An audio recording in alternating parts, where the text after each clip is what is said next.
we'll come back to this. So I'm going to now I'm going to talk a little bit about rhizomes. So this is going to be a little shift here, but I've been thinking about rhizomes for a long time. It started as a challenge. There was a conference, Four Seas conference, and we looked at metaphor. And so, I don't know, it was some conversation at the conference. It said, what do we think about? Let's think about crazy metaphors for genre and see where they go. So I said, well, let's think about genres as rhizomes. And I spent the following year trying to think about where that takes us, to think about it. And that led me to Deleuze and Guattari. So I'm going to just do a little bit of thing and then kind of connect it back. Deleuze and Guattari's work on rhizomes in their book, 1,000 Plateaus, offers an intriguing metaphor for describing the dynamic, interconnected webs and multi-directional movements of genre uptakes. Deleuze and Guattari want to move away from what they call tree logic, which privileges singularity, self-containment, and hierarchies. Okay? Such, and this is their word, I wish it was mine, such an arborescent view, okay, such an arborescent model of thought permeates our lives. We think in terms of family trees and genealogies. We have the Chomskyan linguistic tree structure, which begins at point S and proceeds by dichotomy. Our computer files are arranged in tree-like structures. Psychoanalysis, with its search for root causes, attempts to impose tree logic on the subconscious. In challenging such an arborescent model of thought, Deleuze and Guattari proposed the concept of rhizomes. Now the OED, which is where I started, it wasn't Wikipedia at least, so give me some credit. Although it is a useful site. The OED defines a rhizome as, quote, a prostate or subterranean root-like stem emitting roots and usually producing leaves at its apex, a rootstock. Example of rhizomes include ginger, irises, crabgrass, potato plants, yams. A simplified schematic of a rhizome can be seen in this image. Okay. Rhizomes offer a different way of thinking about the world. So the rhizome is the stuff underneath. Right? This is quite not quite. I'll show you another picture here in a second. This will be useful in a little bit. Rhizomes offer a different way of thinking about the world, one that is anti-hierarchical and characterized by interconnection, heterogeneity, and multiplicity. Unlike a tree root, a rhizome is an underground lateral network of stems that has no unique singular origin. A rhizome is an assemblage of lines and directions. Okay, this is what it looks like. If you've ever tried to pull ivy from your lawn, you hate rhizomes, even though they're very interesting philosophically. Where do you start, right? You're just pulling and stuff is,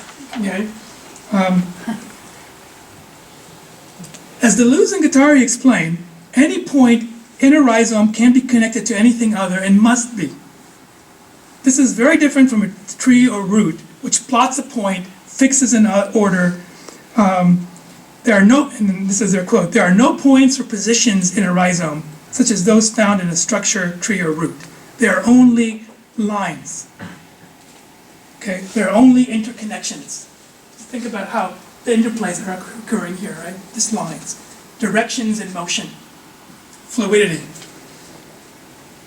Instead of points and positions, beginnings and endings, a rhizome is made up of multiple entry points and connects any point to any other point, like an underground burrow.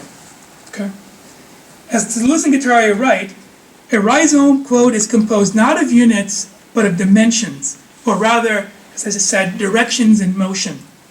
It has neither beginning nor end, but always a middle, from which it grows and which it overspills, unquote.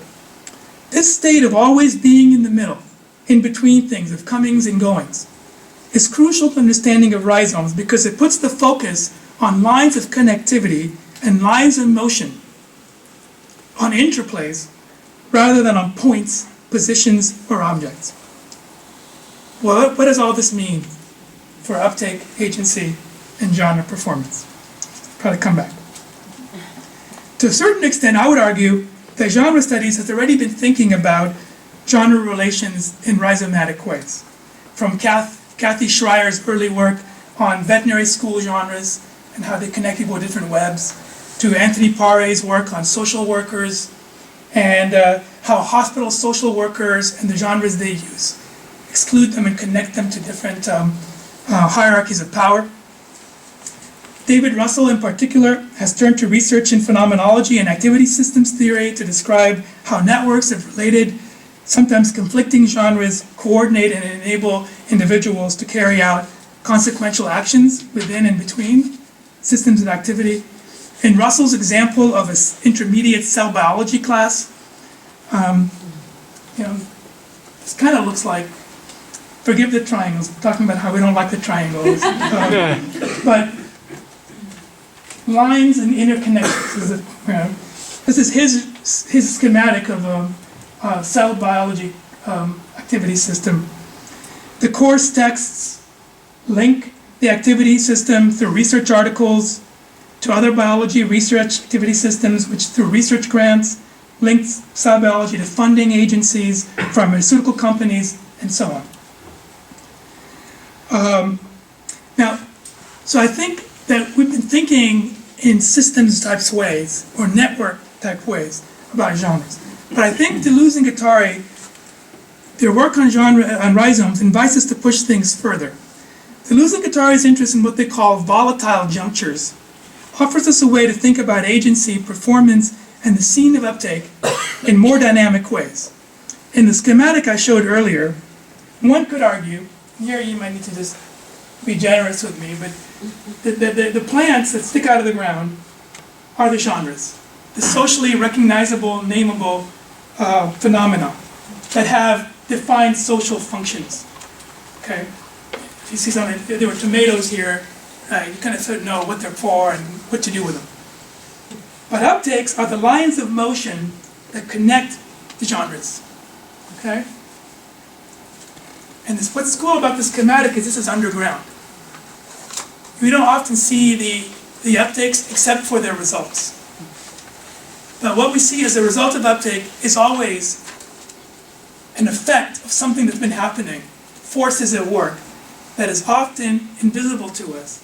And as we've been talking about all day today, right, learning happens here. These are where connections are made, knowledge transfer. But we don't have genres and we don't have tools for seeing this or intervening in it. Okay? That's to me, I just sort of gave away my conclusion, but that to me is why uptake matters. But